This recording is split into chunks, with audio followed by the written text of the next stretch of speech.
केंद्रीय वित्त मंत्री निर्मला सीतारमण अपना लगातार 9वां बजट पेश कर एक नया रिकॉर्ड बनाने जा रही हैं। भारत दुनिया की सबसे तेजी से बढ़ती प्रमुख अर्थव्यवस्था है और इसीलिए इस बजट पर पूरी दुनिया की नजरें टिकी हैं।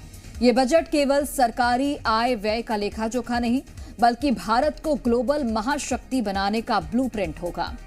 सीतारमण ने 2019 में अपने पहले बजट में दशकों से चले आ रहे चमड़े के ब्रीफ केस की जगह लाल कपड़े में लिपटे पारंपरिक बही खाता का अनुकरण किया था। पिछले 4 सालों की तरह इस साल का बजट भी कागज रहित रूप में पेश किया जाएगा।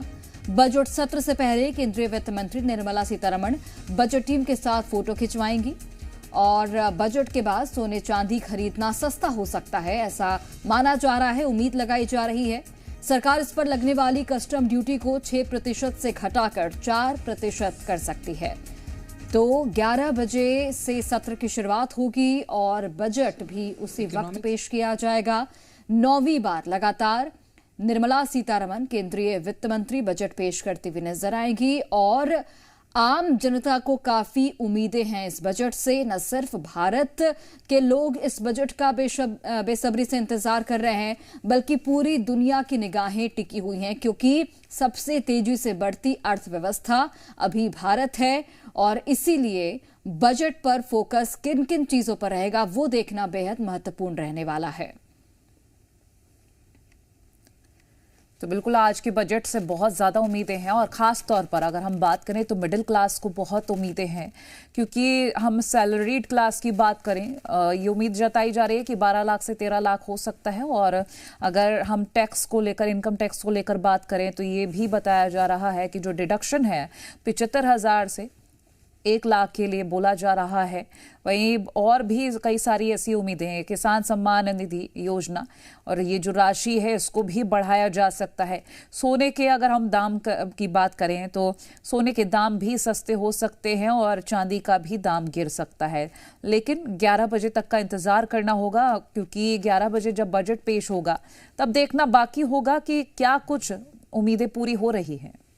तो बिल्कुल सुबह 8 से 9 बजे तक वित्त मंत्री अपने आवास से वित्त मंत्रालय पहुंचेंगी। सुबह 9 से 10 बजे बजट डॉक्यूमेंट लेकर राष्ट्रपति से मुलाकात करेंगी और 10 से 11 बजे संसद भवन पहुंचेंगी। 11 बजे से बजट भाषण जो है वो शुरू होगा और दोपहर 1 से 2 बजे के बीच में वित्त मंत्री प्रेस कॉन्फ्रेंस करने वाली हैं। तो हेल्थ सेक्टर की क्या कुछ उम्मीदें हैं वो भी हम आपको बताते हैं ग्राफिक्स के माध्यम से। बजट आवंटन में बढ़ोतरी, इसके अलावा PMJAY और इंश्योरेंस कवरेज का विस्तार हो सकता है। ग्रामीण और छोटे शहरों में मेडिकल इंफ्रा जो है वो यहाँ पर प्रभावशाली दिख सकता है। डॉक्टर और नर्सिंग स्टाफ में इजाफा हो सकता है। ट्रेनिंग और गुणवत्ता पर फोकस रह सकता है और सस्ते इलाज की सुविधा अब जो आम लोग हैं उनको मिल सकती है। महंगे मेडिकल बिल में थोड़ी राहत मिलने की उम्मीद है। हेल्थ इंश्योरेंस में GST और टैक्स सुधार यहां पर देखने को मिल सकता है। इसके अलावा सामुदायिक स्वास्थ्य सेवाओं का विस्तार हो सकता है। डिजिटल हेल्थ प्लेटफॉर्म भी यहां पर जो देखने को मिल सकता है कि उसके जरिए भी किस तरीके से लोगों तक स्वास्थ्य सुविधाएं मुहैया कराई जा रही हैं। बिल्कुल, और अब कृषि सेक्टर की बात कर लेते हैं। क्या कुछ बदलाव हो सकते हैं, क्या उम्मीदें हैं? PM किसान सम्मान निधि में इजाफा हो सकता है। किसान निधि 9,000 रुपए तक हो सकती है, जो कि अभी 6,000 है।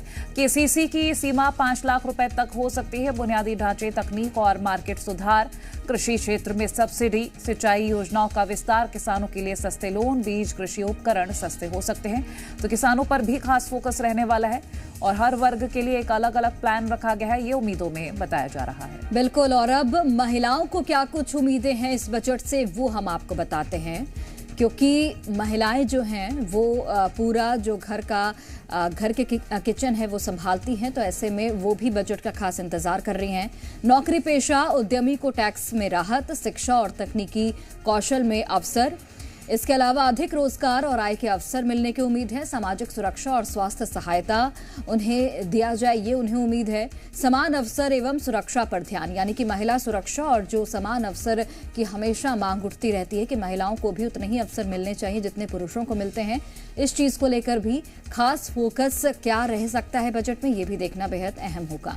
और 5 बड़े ऐलान संभव है। क्या क्या ऐलान हो सकते हैं? 13 लाख रुपए तक इनकम टैक्स फ्री, जो अभी 12 लाख लिमिट है, या सालाना 9,000 तक किसान सम्मान निधि, जो अभी 6,000 है। 300 से ज्यादा वंदे भारत और अमृत भारत ट्रेन, क्योंकि अभी वेटिंग लिस्ट लंबी जाती है, इसको लेकर ये ट्रेन बढ़ाने की बात कही गई है। पीएम सूर्य घर योजना पर सब्सिडी में इजाफा, और इसके अलावा आयुष्मान योजना में लिमिट बढ़ सकती है। जो उम्र 70 साल बुजुर्गों के लिए, 70 साल से ज्यादा की उम्र वालों के लिए जो बताया गया है फायदा होता है योजना का, वो अब 60 साल भी हो सकती है। कई सारी ऐसी उम्मीदें हैं जो इस बजट से की जा रही है।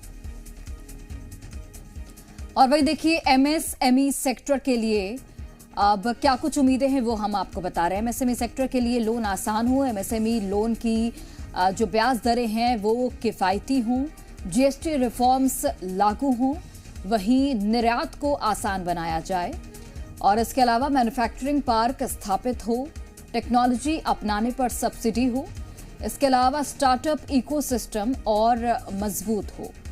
तो एमएसएमई सेक्टर को क्या कुछ उम्मीदें हैं इस बजट से, वो भी हमने आपको बताया। और जेनजीज की उम्मीदें अब देख लेते हैं, क्या क्या जेनजी को उम्मीदें हैं। नौकरी, नई नौकरी, इंटर्नशिप अवसर, स्टार्टअप्स और उद्यमिता में सब्सिडी, डिजिटल, एआई, आईटी कौशल पर प्रशिक्षण, ऑनलाइन शिक्षा और ई लर्निंग का विस्तार, छात्रवृत्ति और एजुकेशन लोन में राहत, नई स्किलिंग और री स्किलिंग स्कीम, फ्रीलांस गिग काम के लिए आर्थिक सुरक्षा। तो ये जेनजी उम्मीदें हैं जो आपको हम ग्राफिक्स के जरिए बता रहे हैं। तो सुबह 11 बजे बजट पेश होगा, किसकी कितनी उम्मीदें पूरी होती हैं वो देखना बेहद अहम होगा। हमारी नजर बनी हुई है।